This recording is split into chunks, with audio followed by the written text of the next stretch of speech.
The views and opinions expressed in the following program are those of the participants and do not necessarily reflect those of KSMQ Public Service Media Incorporated or its assigns.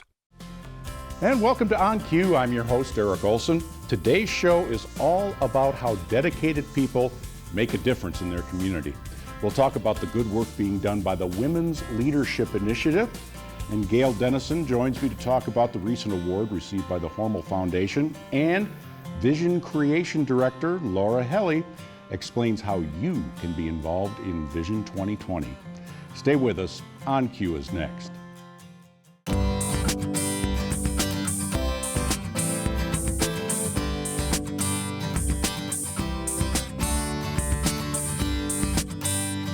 From KSMQ Television in Austin, this is On Cue, connecting interesting issues and interesting people. On Cue. The Hormel Foundation is a tremendous asset to the Austin community and the region at large.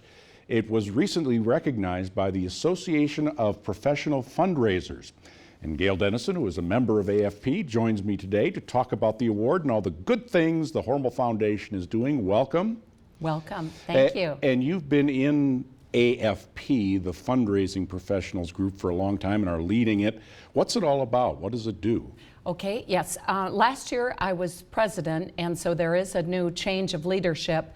But Eric, the Association of Fundraising Professionals is an international organization designed to support philanthropic fundraising and two things: support the professionals that are out there that are working to raise funds for all these nonprofit wonderful missions and causes, and to help train and educate them, and as well as an industry to recognize the organizations that have given to our community for bettering all of our lives.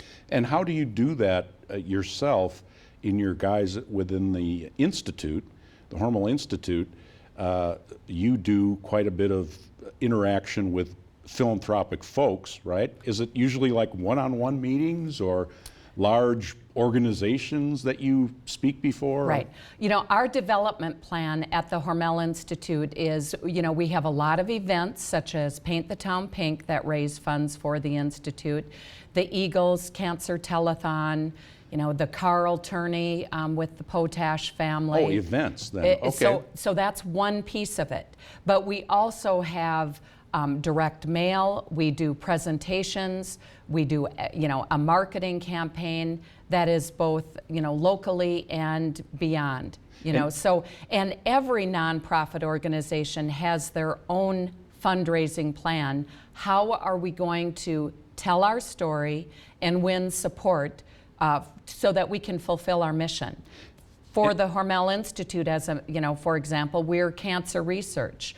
But look at all of the nonprofits that are, even in our own area. All of those missions, they need philanthropic support so the mission can be fulfilled. And AFP, though, you mentioned all the groups. Wouldn't every group have different needs or missions? Because you're so large, your organization, it's so, the dollars, the amounts of money needed for cancer research is probably greater than a lot of very small musical groups or that kind of thing. So how does AFP reach common values to help all of these groups? Yes. We have a chapter, the AFP Southern Minnesota chapter, that meets in Rochester. Every month there's a variety of activities that are designed to serve organizations of all levels. Whether you're a very small nonprofit and you're the sole person that is guiding the mission, or if you're as large as, say, Mayo Clinic, for example, or the Hormel Institute. There's training, education, seminars, webinars, that will meet the needs of every fundraising professional. Even though the scale is so different, because I would think they'd be very different. Yeah. Eric, they are different, but in a way they're very similar, because a couple of things are common ground. One is they each have a mission. Each of these nonprofits have a mission. And so the fundraising professional's job is to share the story of that mission with people that would care enough to make a donation to support that nonprofit so that the mission can be completed. You're watching On Cue here on KSMQ Public Television, and we're talking right now with Gail Dennison from the Hormel Institute, talking about the AFP, fundraising professionals, and a whole lot more. Your role at the Institute, you do a lot of connecting with the Hormel Foundation. They provide a good deal of funding every year to your institute in cancer research. And the foundation recently was a recipient of a wonderful award. Talk a little bit about that. Absolutely. In November of every year, AFP International has something called National Philanthropy Day, where awards are given out. And one of those awards is Most Philanthropic Organization. And the Hormel Institute nominated the Hormel Foundation for their amazing philanthropic giving to our community. I think they're at about 102 million at this point, and it will only continue to grow. So we were very pleased, as was the foundation, to be deserved for this, recognized for this well-deserved award. Yeah, there was a nice luncheon and ceremony there. Right. Yes, that number you mentioned, $102 million from the foundation to the community. Correct. Since inception in the early 1940s. Right. Including $62 million since 2000. Right. And it's not just, they also support the public schools. Absolutely, yes. They if you look around our community, it's not too many weeks that go by. There's something else that the Hormel Foundation is giving to and supporting. It's truly a pillar of wonderful giving to our community, and the benefits are for every single person that lives here. It's such a strength to the organizations within our community that they have a strong source of financial support. And they also do a lot of matched giving. So for an organization, it's they'll make a match to the organization where we'll make a donation if you do your part in fundraising. So it really is an inspirational organization, and they do so much good. And it was founded by the Hormel folks from Hormel Foods years ago, but it's a separate organization entirely from the food company. So it has its own agenda, its own board. They help folks in Mower County and Austin with projects. And I wonder, while it's a wonderful opportunity to have them here, do you get people from the public saying, oh, you get a great deal of help from them, do we need to really help the Institute, for instance? Do you ever run into that kind of roadblocks from people? The answer to that is no. And the reason is because the Hormel Foundation will help support our capital projects, but our scientists are responsible for getting all of the support for actual cancer research. Oh. So buildings and some of the infrastructure, such as technology, are provided by the Hormel Foundation, but it is up to our scientists to write and receive grant awards for our cancer research. And when a person or an organization in the community makes a donation to the Hormel Institute, unless it's for a capital campaign where we're asking, this is for the building, any general donation to the Hormel Institute goes to cancer research, and that is not funded by the Hormel Foundation. They support, they provide no dollars for cancer research, and you can imagine the cost of cancer research itself. And the state of Minnesota takes notice of the wonderful work that the Institute does and is playing a large role in the expansion. The state of Minnesota is, so legislators and voters from all over the state are saying, hey, we understand the importance of the Institute. Absolutely. It's truly a world-renowned research center. Our research is consistently published in the world's #1 cancer research journals. And we also have a wonderful award and grant reputation, so it's very good. Wonderful, congratulations, and for your work at AFP. Thank you. And thanks for stopping by. Yes. Come by more often, okay? Thank you, Eric. Not that you're not busy or anything. Yes, thank you so much. Coming up next, we'll learn about the Women's Leadership Initiative in Austin. Please stay with us.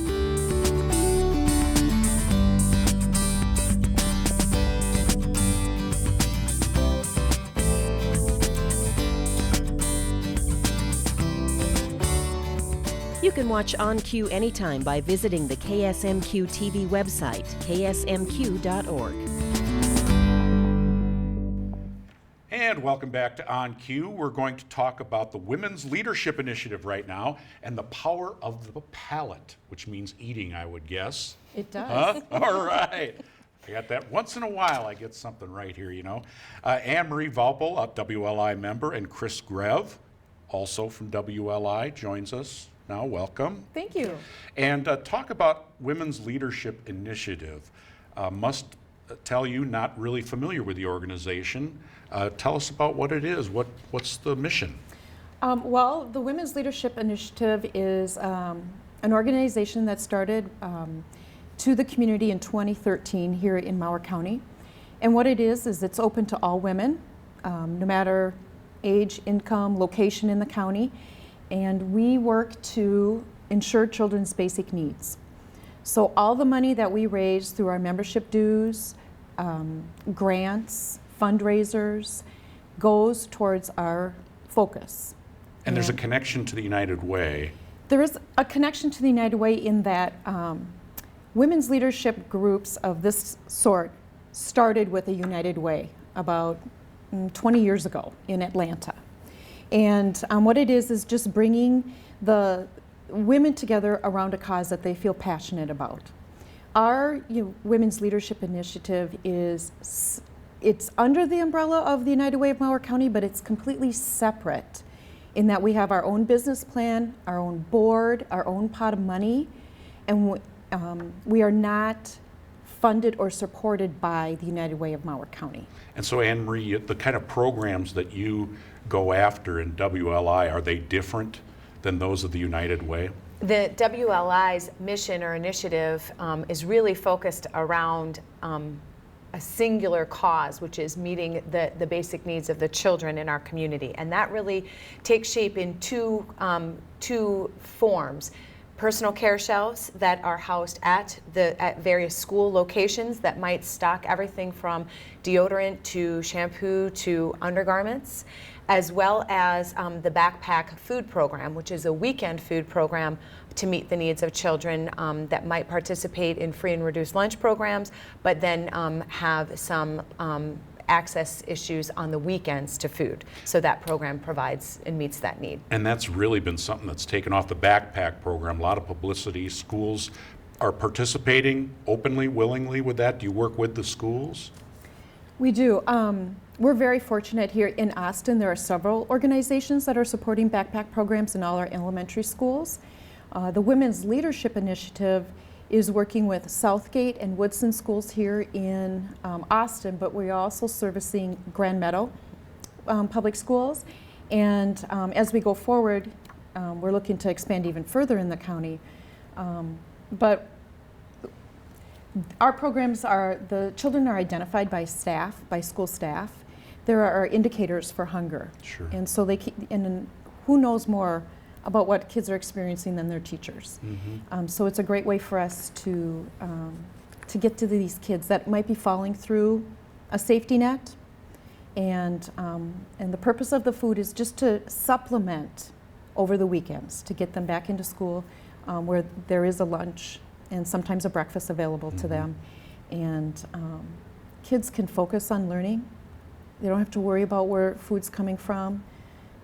And the personal care shelves, those items are available to students and families on an as-needed basis, and they're items that aren't typically found at a food shelf. And they're things that we need for our personal health. Mm-hmm. You know, we all need shampoo, we all need toothbrush and toothpaste, laundry soap. So these are just things that go to the overall well-being of children. And your another kind of high-profile event, Power of the Palate, annual event. Talk a little bit about that. So Power of the Palate, as Chris had mentioned, the concept of Women's Leadership Initiative actually has been around for quite a while, and they typically do one large fundraising event a year.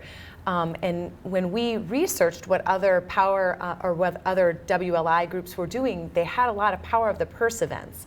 And so we really kind of felt we wanted the audience to be, from a fundraising perspective, broader than just our female leadership that were members of the group already, that we wanted to make it more of a community event, more of an event that people could go, and it could be a social fundraiser. And since we are food town, and we do a lot around food here, we thought Power of the Palate, what better type of event to do. So some people even work for the food company. That's true. Lots of people, actually. So it actually worked out great for us. Last year was our first event, so we just celebrated our second annual, and it actually was a great event. We get local area chefs, so it's a great opportunity for them to showcase their culinary skill. Everyone loves to eat, and everyone loves to eat fancy food, especially things they normally wouldn't prepare for themselves at home. It's just a great event to come and spend time with friends around a great cause. There's a silent auction component. Our local area businesses are so incredibly generous, and I think because a lot of us in this community consider ourselves to be extremely blessed, the opportunity to come together and make sure that we're helping support the needs of our community from a food perspective is just it's a powerful event. So we've had great success.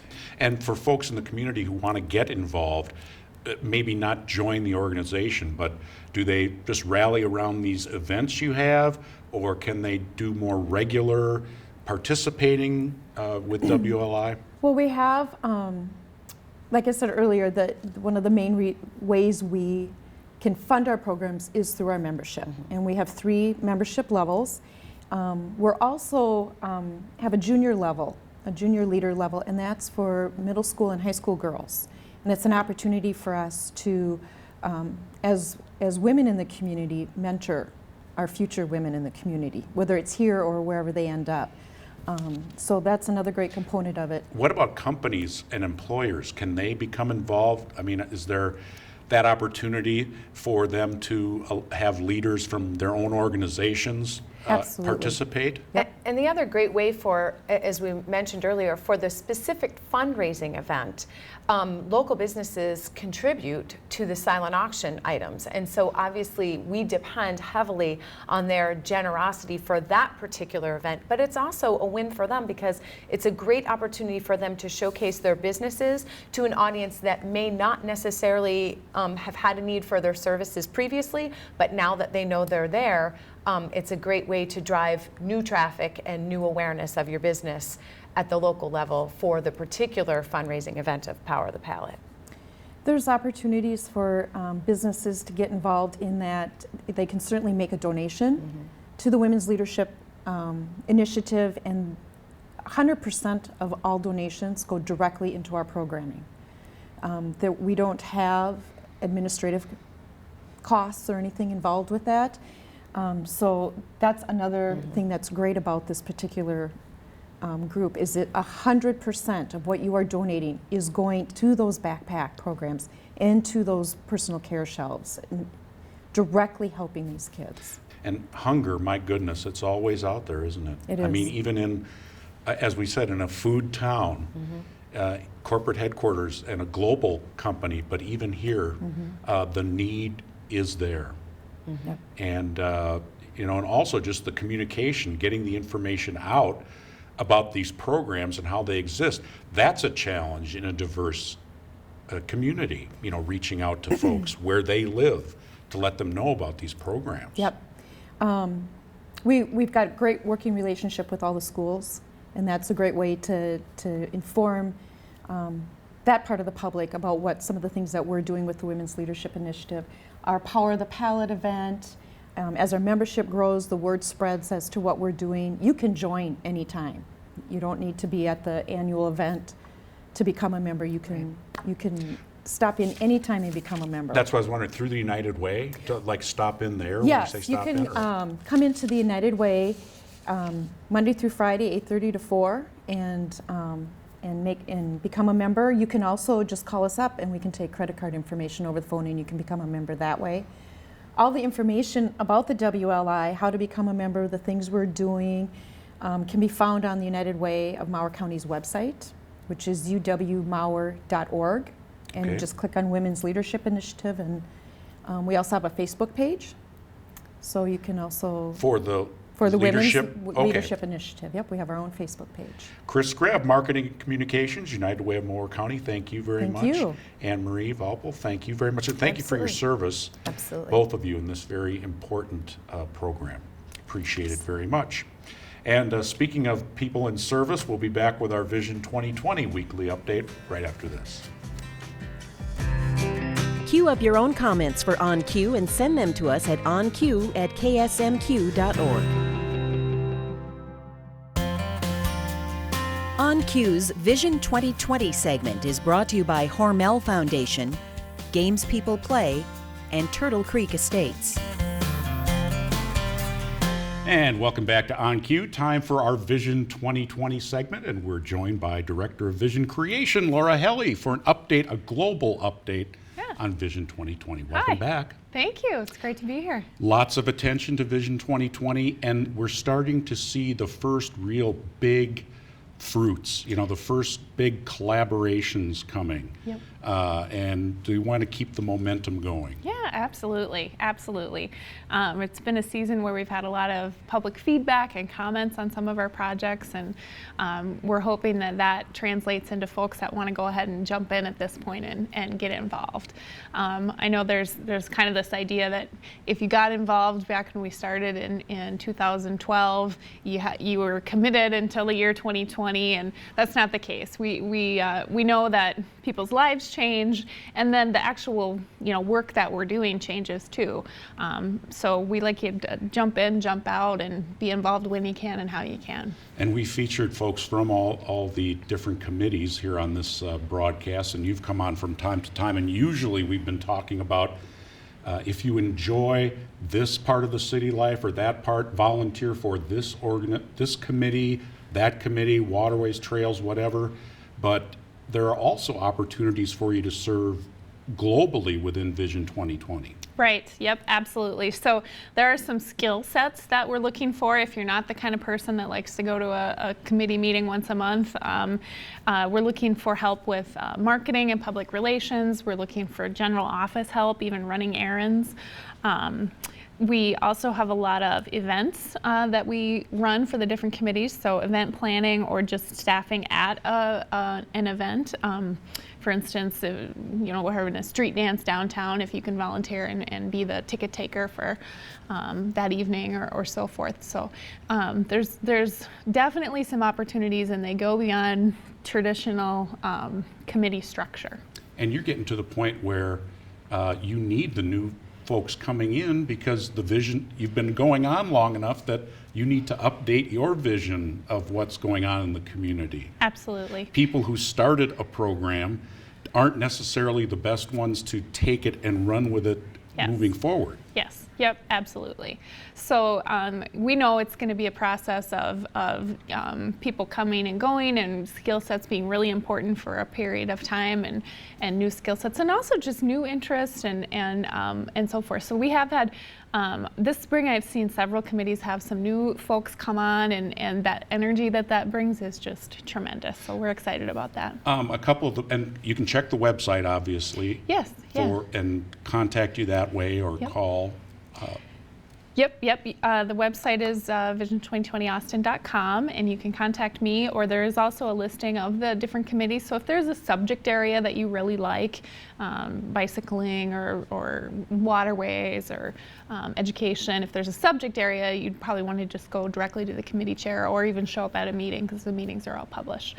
Otherwise, talk to me. I've had coffee with many of people to just say, well, what are you interested in? What do you like? And how about if we plug you in here and kind of go from there. So. It's fun to see some of the partnerships taking root with Habitat for Humanity. I mean, other name groups. Yes. Yeah, and we're trying to be very strategic about that, so that what we're developing will still have a home on those other agencies and organizations after Vision 2020 does sunset.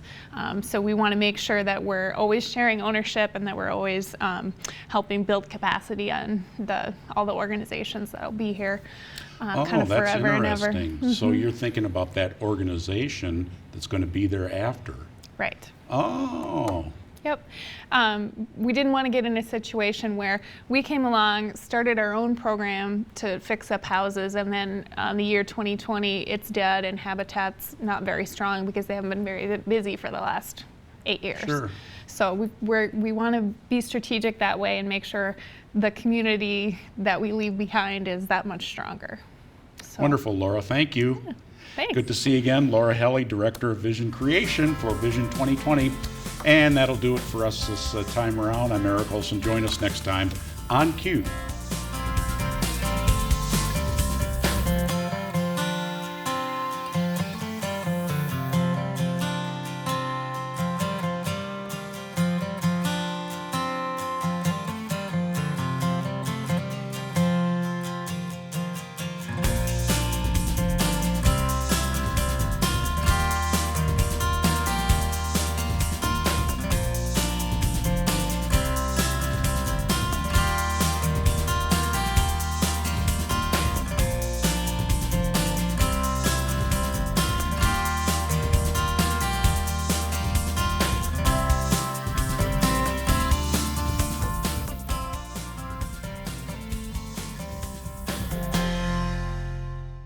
On Cue is a production of KSMQ Television in Austin, nonprofit public television.